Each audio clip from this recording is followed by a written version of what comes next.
P T I کے چاہنے والے تو بظاہر اس چیز کو ماننے سے انکاری ہیں، بظاہر کہ جی ووٹ دے دیا عوام نے، مفاہمت ہم نے نہیں کرنی ان کے ساتھ. ایک دوسرے کے سیاسی وجود کو تسلیم کیے بغیر کیسے ملک ان مسائل کا حل ڈھونڈ سکتا ہے؟ کیسے ہے؟ How would it be possible?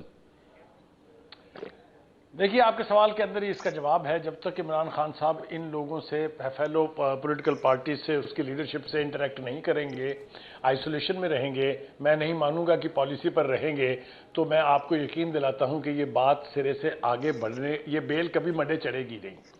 جو چیزیں ابھی راجہ صاحب نے کہیں ان کے بارے میں اگر آپ مجھے اجازت دیں گے تو تھوڑا سا بہت مختصر کامنٹ کرنا چاہوں گا.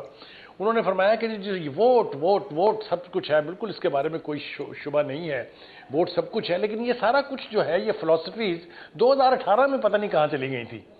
اگر تو یہ کہا جا رہا ہے کہ جی پی ٹی آئی کا یہ جو بیانیہ ہے کہ الیکشن رگ ہو گیا، تو 2018 کا الیکشن کیا تھا؟ اس میں تو جنہوں نے وہ دھاندلی کی تھی انہوں نے کنفیشنل سٹیٹمنٹس دیے ہیں. یہ آج کہتے ہیں اسٹیبلشمنٹ جو اے پولیٹیکل نہیں رہی ہے، تو کیا اسٹیبلشمنٹ اے پولیٹیکل تھی 2018 میں؟ تو یہ تو آپ بات چھوڑ دیں. بھٹو بھی بہت پاپولر لیڈر تھا، اس کے ساتھ بھی بہت یوتھ تھی. ہسٹری میں جانا چاہیے نا، وہی as journalist should be student of history. تو اس کے ساتھ بھی بہت تھی، لیکن ملاخر آپ نے انجام دیکھا اس کا. لیکن کیا بھٹو ختم ہو سکا؟ اگر آپ پولیٹیکل، میں عرض کر رہا ہوں آپ سے کہ دیکھیں نا، اور کچھ ہوا یا نہیں ہوا ہے تو سندھ تک محدود تو ہو کے رہ گیا نا. ایک نیشنل پارٹی، ریجنل پارٹی تو بنی نا. آپ کے استاد محترم، صوبہ بلوچستان ان کا، سندھ ان کا، وفاق میں صدر ان کا، آئینی عہدے ان کے، جو پہلے ایک صوبے تک محدود جماعت تھی، اس وقت سب سے ویل پوائز جماعت پیپلز پارٹی نہیں ہے تو اور کون ہے؟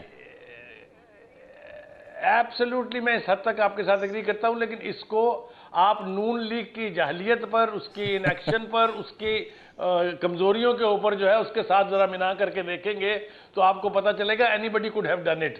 یہ تو خان صاحب بھی کر سکتے تھے نا. وائی ڈڈنٹ خان صاحب ڈو اٹ؟ خان صاحب would have been ruling this country today اگر وہ ان کے ساتھ ریکنسائل کر لیتے پیپلز پارٹی کے ساتھ. تو یہ تو ایک ایسی ون ون سچویشن کہہ لیجئے یا نو ون سچویشن کہہ لیجئے، جو بھی ہے وہ اپنی جگہ ہے. لیکن جو میں کہنا چاہ رہا ہوں آپ سے وہ یہ ہے کہ صرف اس ملک میں ووٹ بینک جو ہے وہ انڈیفینٹ پیریڈ کے لیے کبھی انٹیکٹ نہیں رہا، کسی کا بھی نہیں رہا. ٹھیک، آپ کو یاد ہونا چاہیے اس ملک میں بہت ساری پارٹیاں 2/3 میجورٹی کے ساتھ آئی تھی، لیکن پھر کیا ہوا؟ تو کہنے کا مطلب یہ ہے کہ پولیٹیکل ریکنسلیشن کے بغیر ہمارے ملک میں، ہمارے ملک کی سیاست میں، ہمارے ملک کے معاشرے میں بات آگے نہیں بڑھے گی. یہ جو کچھ ہم دیکھ رہے ہیں یہ چلتا رہے گا. اسی طریقے سے یہ حکومت جو ہے یہ آرام سے، اگر اسٹیبلشمنٹ کے ساتھ انہوں نے کٹی نہ کی یا کوئی بونگی نہ مار دی، یہ آرام سے 5 سال ہو جائیں گے. میں اور آپ دیکھیں گے بیٹھ کے اس کو.